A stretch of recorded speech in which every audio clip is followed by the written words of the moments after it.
Hello friends, இன்றைக்கி என்ன பார்க்க போகிறோம் அப்படின்னு பார்த்தீங்கன்னா ஒரு concept and also practice session அப்படின்னு சொல்லலாம். ஸோ கண்டிப்பாக என் சேனல் லைக் பண்ணிக்கங்க, ஷேர் பண்ணிக்கங்க, சப்ஸ்கிரைப் பண்ணிக்கோங்க. For a symmetrical wave form average value of one cycle is அப்படின்னு கேட்டிருக்காங்க. ஓகேங்களா?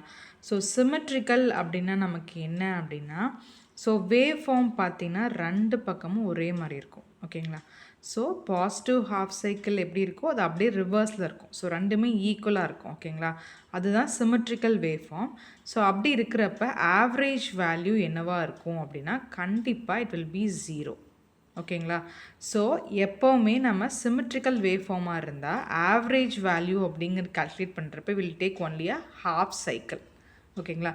ஸோ இந்த கான்செப்ட் சொல்கிறதுக்காக தான் மெயினாக நான் வந்து உங்களுக்கு இந்த கொஷினே கொடுத்தேன். ஓகேங்களா? ஸோ சிமெட்ரிக்கல் வேவ் ஃபார்மாக இருந்தால் average value of one cycle is 0. So generally if it is a symmetrical wave form how can we calculate an average வேல்யூனா only over half a cycle. ஓகேங்களா? ஸோ உங்களுக்கு ஏதாவது டவுட்ஸ் இருந்தால் comment செக்ஷனில் comment பண்ணுங்கள். Thank you.